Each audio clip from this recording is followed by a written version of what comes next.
لله نحمده ونستعينه ونستغفره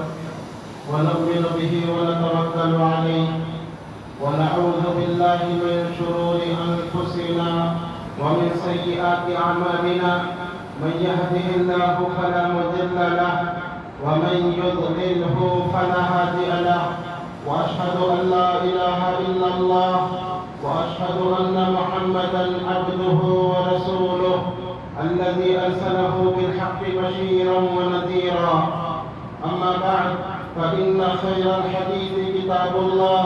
وخير الهدي هدي محمد صلى الله عليه وسلم وشر الأمور محدثاتها وكل محدثة بدعة وكل بدعة ضلالة وكل ضلالة في النار. وقد قال الله تبارك وتعالى في القرآن المجيد: أعوذ بالله من الشيطان الرجيم. يا أيها الذين آمنوا اتقوا الله حق تقاته ولا تموتن إلا وأنتم مسلمون. يا أيها الناس اتقوا ربكم الذي خلقكم من نفس واحدة وخلق منها زوجها وبث منهما رجالا كثيرا ونساء واتقوا الله الذي تساءلون به والأرحام إن الله كان عليكم رقيبا. يا أيها الذين آمنوا اتقوا الله وقولوا قولا سديدا يصلح لكم أعمالكم ويغفر لكم ذنوبكم ومن يطع الله ورسوله فقد فاز فوزا عظيما. وقال تعالى: بسم الله الرحمن الرحيم. قاف والقرآن المجيد ولعجبوا أن جاءهم منذر منهم فقال الكافرون هذا شيء عجيب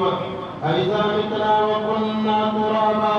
ذلك رجع بعيد قد علمنا ما تنقص الأرض منهم وعندنا كتاب حفيظ بل كذبوا بالحق لما جاءهم فهم في أمر مريج. وقال الله تبارك وتعالى في مقام آخر: وإن خفتم شقاق بينهما فابعثوا حكما من أهله وحكما من أهلها إن يريدا إصلاحا يوفق الله بينهما إن الله كان عليما خبيرا. رب اشرح لي صدري ويسر لي أمري واحلل عقدة من لساني يفقه قولي. رب زدني علما اللهم رب زدني علما اللهم ألهمني رشدي وأعذني من شر نفسي آمين. محترم حاضرین، ہر قسم کی حمد و ثنا، بڑائی و کبریائی، تعریف و تسبیح اللہ وحدہ لا شریک، خالق کائنات، مالک ارض و سماء کے لیے لائق و زیبا ہے۔ بے بہا درود و سلام ہو پیارے نبی جناب محمد رسول اللہ صلی اللہ علیہ وسلم پر،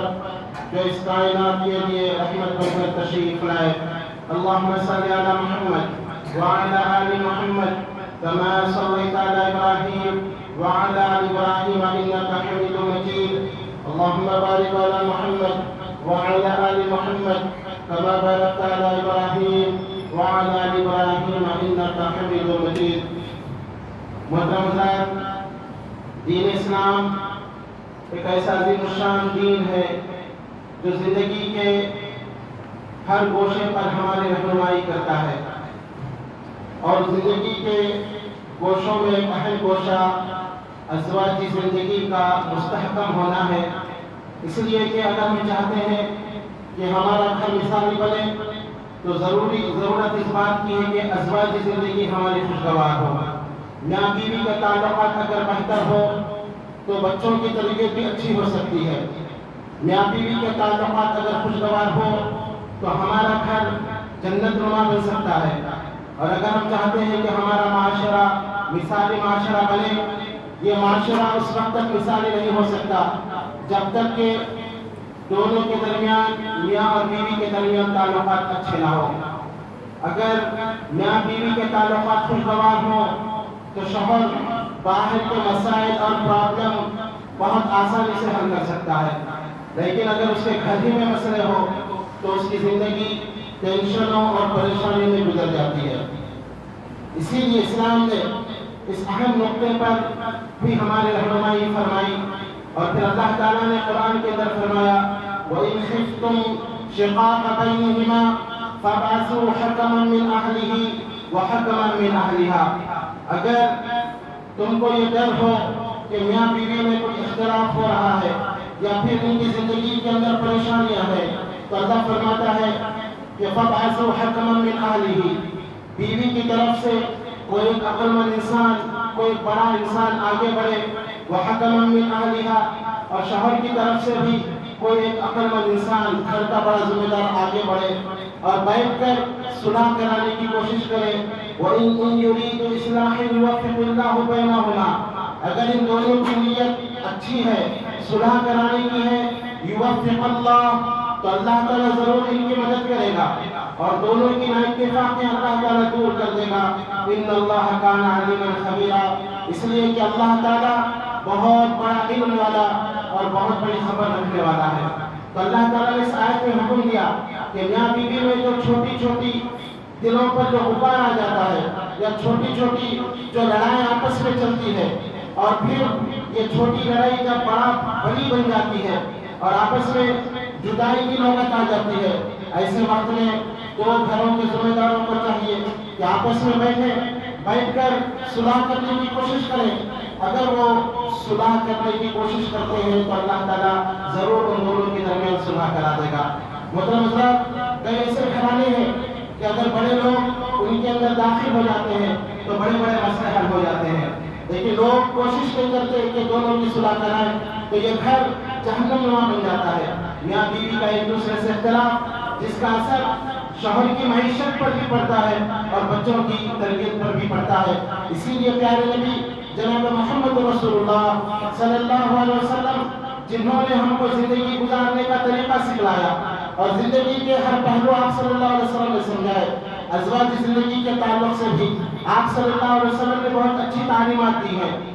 اگر کوئی تعلیمات پر عمل کرے تو اس کی زندگی خوشگوار زندگی بن جاتی ہے۔ نبی اکرم صلی اللہ علیہ وسلم نے ایسے تو بہت ساری تعلیمات دی ہے، لیکن اس مختصر سے وقت میں چند باتیں میں آپ کے سامنے رکھنے کی کوشش کرتا ہوں کہ وہ کون سی تعلیمات ہے جس کی وجہ سے ایک ازواجی زندگی خوشگوار زندگی بن سکتی ہے۔ آپ صلی اللہ علیہ وسلم نے عورتوں کو یہ کہا کہ تم یہ اچھی طرح ذہن میں بٹھا لو کہ تم ایک محکوم ہو اور تمہارا شوہر تم پر حاکم ہے۔ الرجال قوامون علی النساء، اللہ فرماتا ہے کہ رجالوں کو، مردوں کو ہم نے عورتوں پر حاکم بنا دیا ہے۔ کوئی عورت اپنے شوہر کو اپنے اشاروں پر نچانے کی کوشش نہ کرے، اور اگر عورتیں جب یہ کوشش کرتی ہے اور اپنے شوہر کو غلام سمجھتی ہے اور وہ چاہتی ہے کہ شوہر ان کے اشاروں پر چلے، یہیں سے بگاڑ شروع ہو جاتا ہے۔ اسی لیے قرآن کی واضح تعلیمات ہے کہ یہ اللہ کی مرضی ہے، اللہ جس کو چاہے قوام بنا دے، ملکیت اللہ کی ہے، مخلوق اللہ کی ہے، پیدا اللہ نے کیا ہے۔ تو اللہ نے کہا کہ الرجال قوامون علی النساء بما فضل اللہ بعضهم علی بعض، یہ اللہ جس کو چاہے جس پر فضیلت دے، اسی لیے اللہ تعالیٰ نے مردوں کو عورتوں پر فضیلت دی ہے اور مردوں کو عورتوں کے اوپر اللہ نے عورتوں کا حاکم بنایا ہے۔ اور پھر آپ صلی اللہ علیہ وسلم نے عورتوں کو نصیحت کی کہ مرد تمہارے لیے جنت ہے، تم ان کی خدمت کر کے جنت حاصل کر سکتے ہو۔ جہاں مردوں کو حاکم بنایا گیا وہاں مردوں کو بھی پابند کیا گیا۔ ایسا نہ ہو کہ تم حاکم بن کر پوری طرح عورتوں پر حکومت کرو اور عورتوں سے جیسے چاہے ویسا سلوک کرو، نہیں۔ آپ صلی اللہ علیہ وسلم نے مردوں سے کہا کہ عورتوں کی کمزوری کے ساتھ عورتوں کو قبول کرو، عورتوں کے اگر کچھ عیب ہے تو عورتوں سے نفرت نہ کرو، بلکہ اگر اپنی بیوی میں کوئی عیب ہے تو اس کو اس کے عیب کے ساتھ قبول کرو۔ جیسے کہ بخاری کی حدیث ہے جس کے راوی ابو ہریرہ رضی اللہ عنہ ہے، نبی اکرم صلی اللہ علیہ وسلم نے فرمایا لا یفرق مؤمن مؤمنۃ، کہ کسی مومن مرد کو یہ جائز نہیں کہ وہ اپنی مومنہ بیوی کے ساتھ بغض رکھے یا اپنے مومنہ بیوی کی سے کراہیت کرے، اس لیے کہ منہا خلقا رضی منہا آخر، اگر اس کی کوئی چیز اس کو ناپسند ہے اور اگر اس کے کچھ جو ہے کیریکٹر سے یہ ناپسند کرتا ہے، تو ہو سکتا کچھ ایسی چیز بھی اس کے اندر ہو جس کو وہ پسند کرے۔ یعنی بولنے کا مطلب یہ ہے کہ اگر اپنی بیوی کے اندر کچھ عیب اس کو نظر آ رہے ہیں تو وہ دوسری اس کی اچھائیوں کو تلاش کرے۔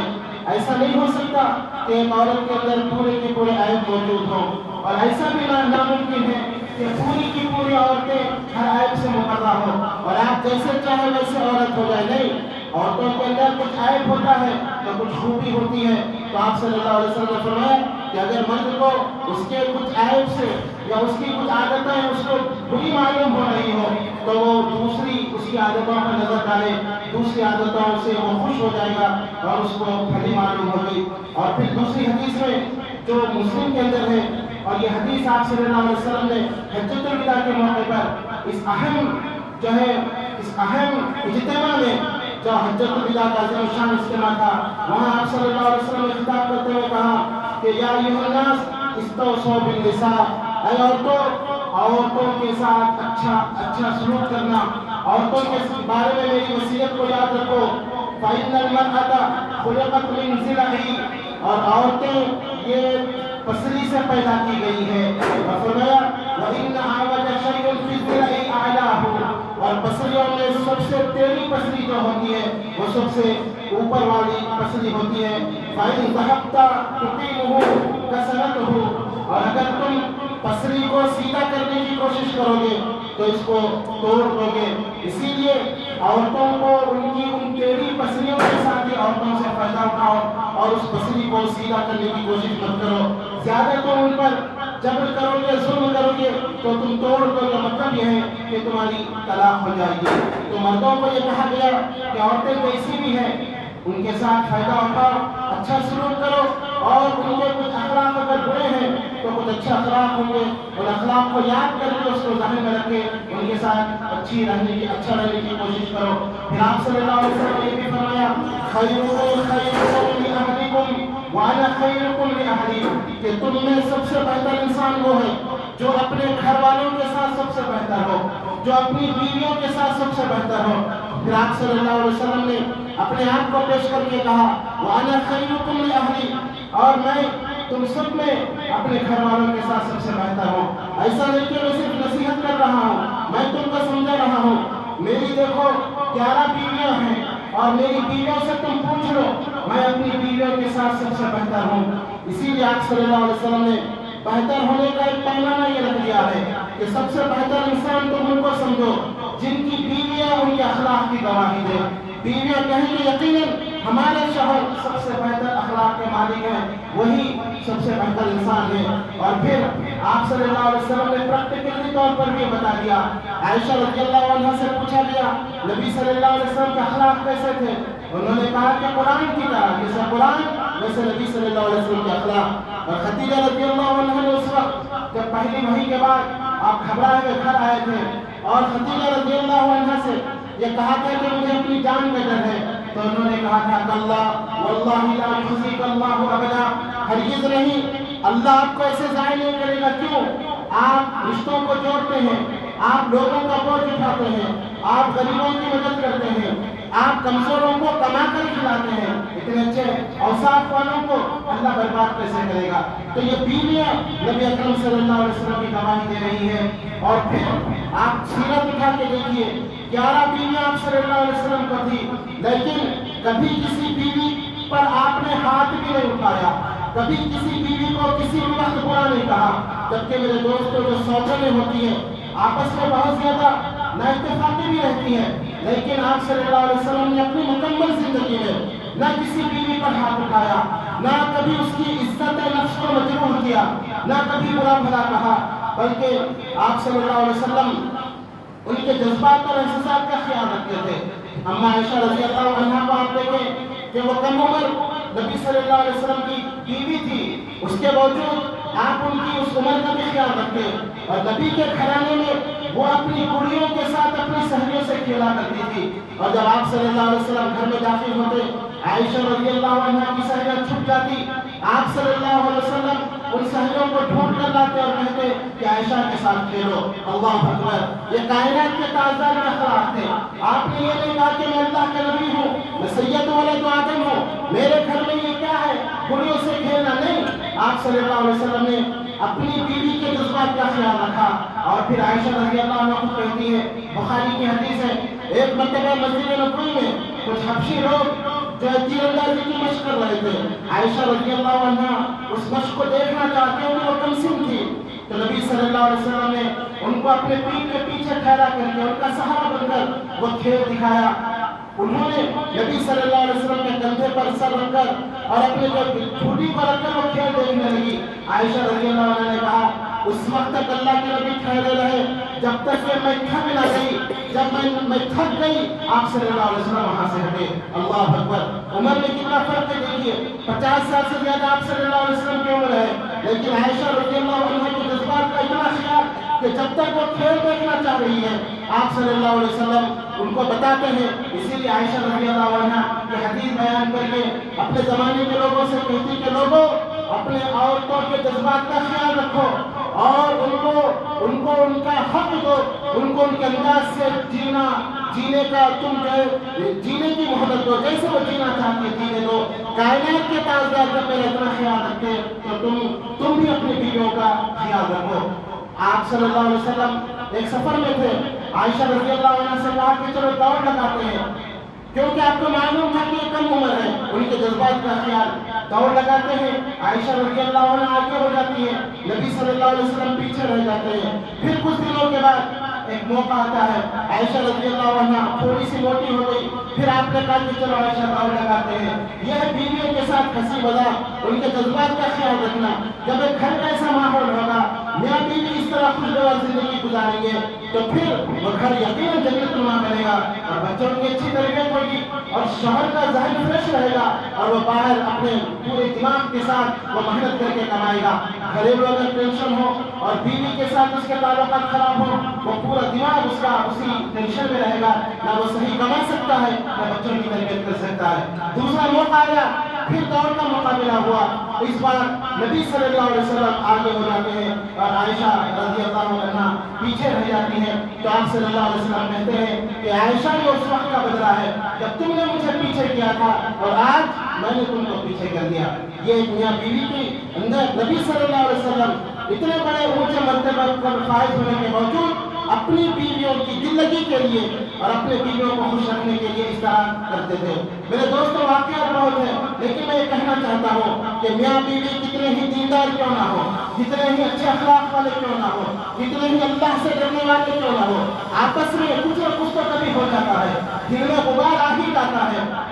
آپ دیکھیں اس واقعے کی طرف جو بخاری کی روایت ہے اور جس کے راوی حضرت عبداللہ بن عباس رضی اللہ عنہ ہیں۔ ایک مرتبہ نبی اکرم صلی اللہ علیہ وسلم فاطمہ رضی اللہ عنہ کے گھر جاتے ہیں اور دیکھتے ہیں کہ علی رضی اللہ عنہ موجود نہیں ہے۔ پوچھتے ہیں اپنی بیٹی سے کہ تمہارے چچا کے بیٹے کہاں ہیں، علی کہاں گئے؟ تو فاطمہ رضی اللہ عنہ کہتی ہے، اے اللہ کے نبی صلی اللہ علیہ وسلم کسی بات سے ناراض ہو کر وہ گھر سے نکل گئے ہیں۔ اللہ اکبر! آپ دیکھیں فاطمہ رضی اللہ عنہ جیسی بیوی اور علی رضی اللہ عنہ جیسے شوہر، ان میں بھی نااتفاقی ہو سکتی ہے، دوسروں کی کیا بات ہے، ہو سکتی ہے، کوئی بری بات نہیں ہے آپس میں میاں بیوی میں نااتفاقی ہونا۔ آپ یہاں دیکھیں نبی صلی اللہ علیہ وسلم کا اخلاق اور صلح کرانے کا طریقہ۔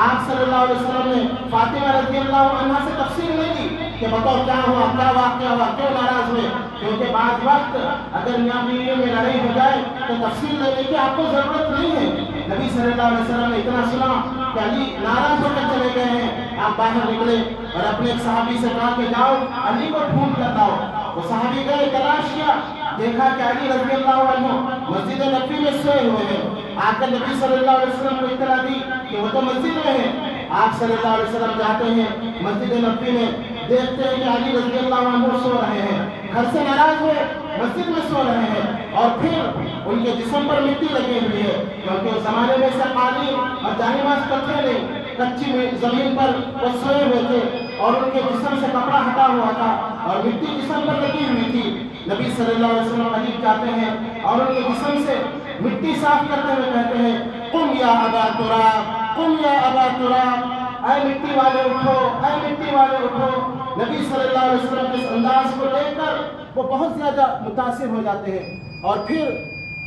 جو ہے گھر آ جاتے ہیں، مسئلہ حل ہو جاتا ہے۔ آپ دیکھیے نبی اکرم صلی اللہ علیہ وسلم کے اخلاق، آپ نے علی رضی اللہ عنہ کو بلا بھی نہیں بھیجا بلکہ خود ان کے پاس گئے اور پھر ان کو ایک اچھے انداز سے ایک حکمت کے ساتھ 2 میٹھے بول بول کر ان کو اٹھایا۔ نبی صلی اللہ علیہ وسلم کی زبان سے نکلے ہوئے یہ میٹھے بول ان کے زخمی دل پر پھائے کا کام کر گئے، اور جو آپس میں نا اتفاقی تھی وہ اتفاق اور محبت میں بدل گئی۔ تو بسا اوقات ایسا ہوتا ہے کہ بڑے لوگ بیچ میں داخل ہونے سے ہی میاں بیوی کے مسئلے حل ہو جاتے ہیں۔ ضروری نہیں کہ آپ جا کر میاں بیوی کے مسائل میں پوری تفصیل کے ساتھ آپ تفصیل لیں کہ کیا کیا مسئلہ ہوا تھا، نہیں، بڑے آدمیوں کا داخل ہو جانا یا بڑے آدمیوں کا 2 میٹھے بول بولنا ایک ازواجی زندگی کی بہترین جو ازواجی زندگی میں ایک مٹھاس پیدا کر سکتے ہیں۔ یہاں نبی صلی اللہ علیہ وسلم کے اسوے سے ہم کو سبق ملتا ہے کہ اگر میاں بیوی میں نا اتفاقی ہو جائے تو ایک اچھے انداز سے ایک اچھے طریقے سے ان کی نا اتفاقی کو دور کیا جا سکتا ہے، جیسے کہ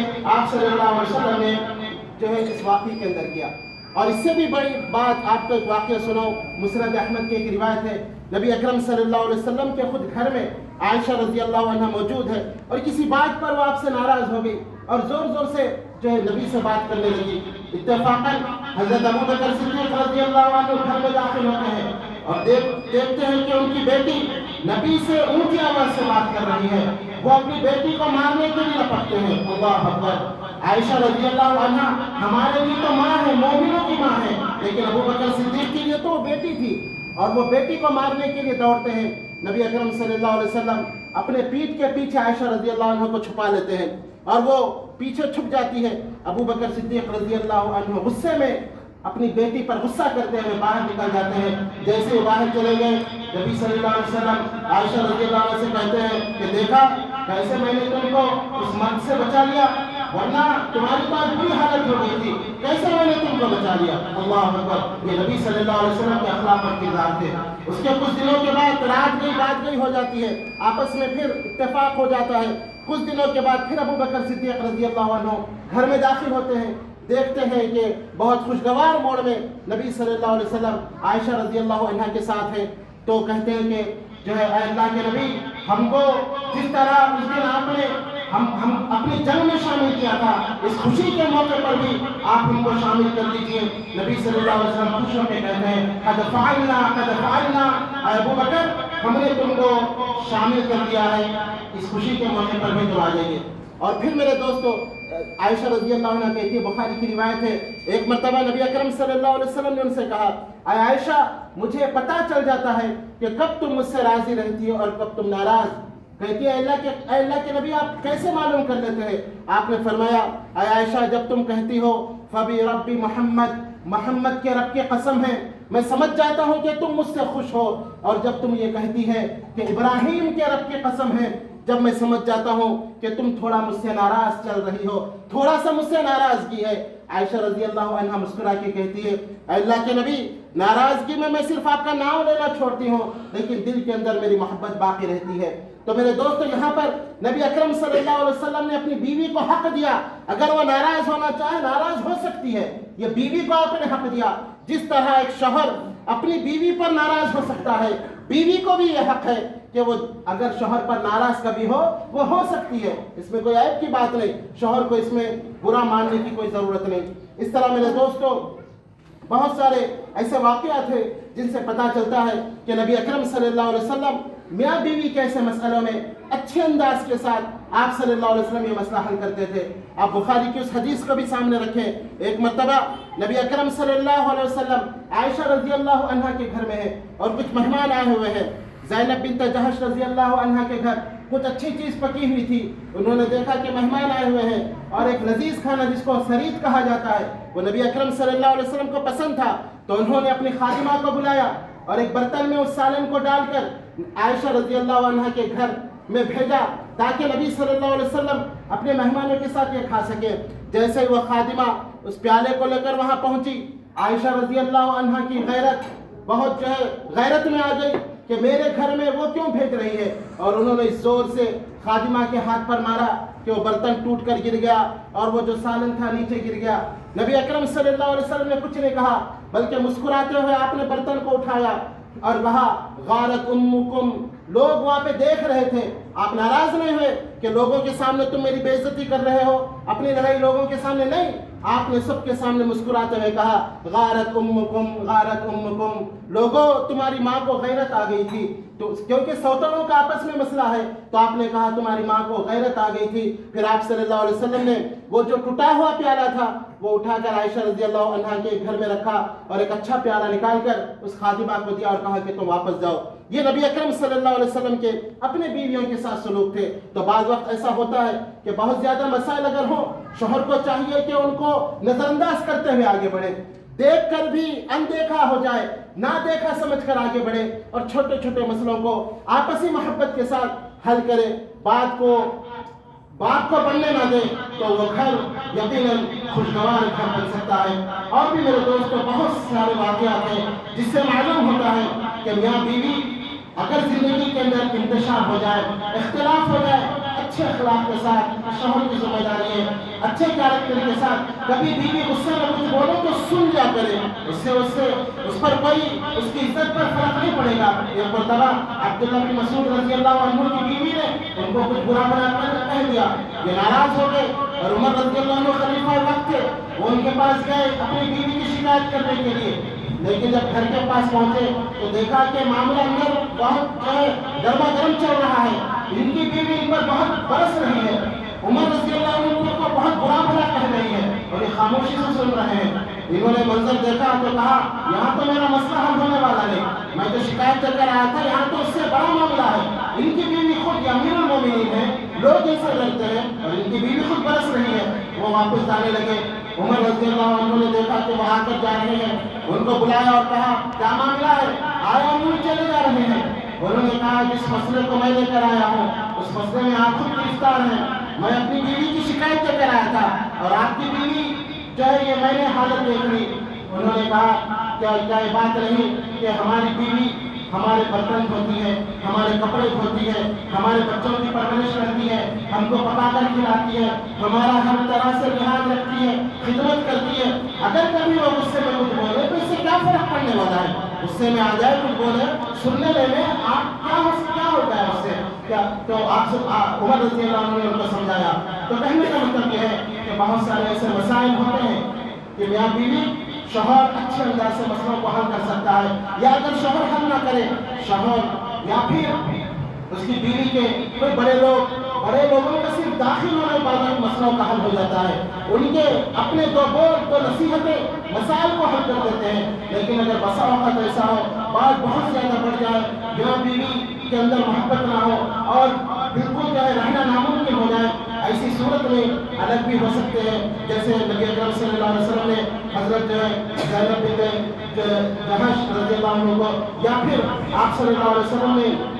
ثابت بن قیس رضی اللہ عنہ کی بیوی کو الگ کر دیا تھا۔ خیر یہ الگ تفسیر ہے، کہنے کا مطلب یہ ہے کہ ہم کو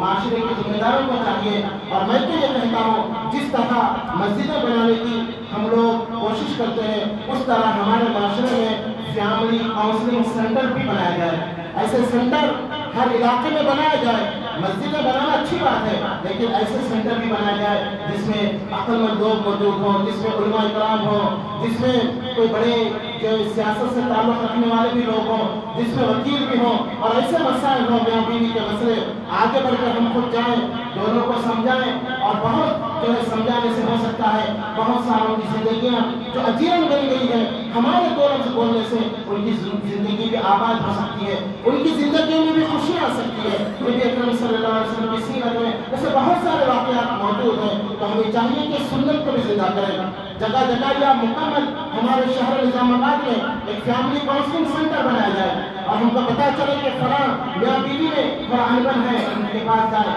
جب وہ لوگ دیکھیں گے کہ بڑے بڑے لوگ آ رہے ہیں ہمارے مسئلے حل کرنے، تو آپ کو دیکھ کر ہی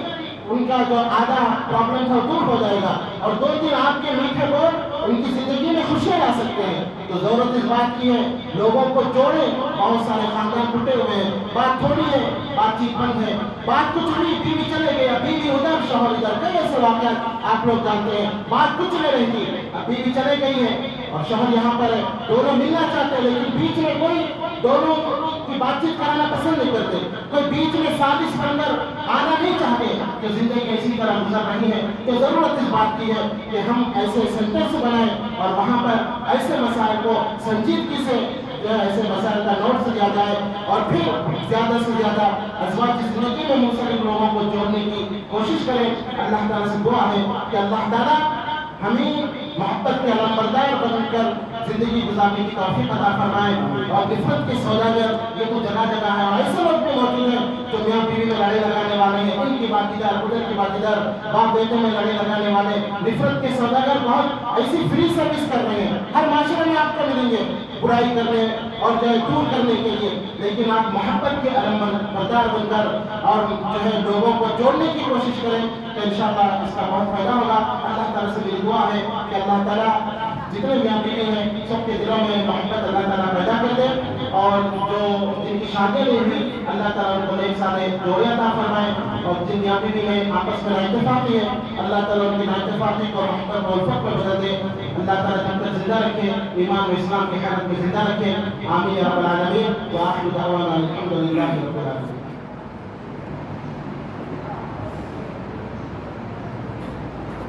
الحمد لله وحده والصلاة والسلام على من لا نبي بعده وبعد، فقد قال الله تبارك وتعالى في القرآن المجيد: إن الله وملائكته يصلون على النبي يا أيها الذين آمنوا صلوا عليه وسلموا تسليما اللهم صل على محمد وعلى آل محمد كما صليت على إبراهيم وعلى آل إبراهيم إنك حميد مجيد اللهم بارك على محمد وعلى آل محمد كما باركت على إبراهيم وعلى آل إبراهيم إنك حميد مجيد عباد الله رحمني ورحمكم الله إن الله يأمر بالعدل والإحسان وإيتاء ذي القربى وينهى عن الفحشاء والمنكر والبغي يعظكم لعلكم تذكرون واذكروا الله يذكركم وادعوه يستجب لكم ولذكر الله تعالى أولى وجل وتم وأكبر أقم الصلاة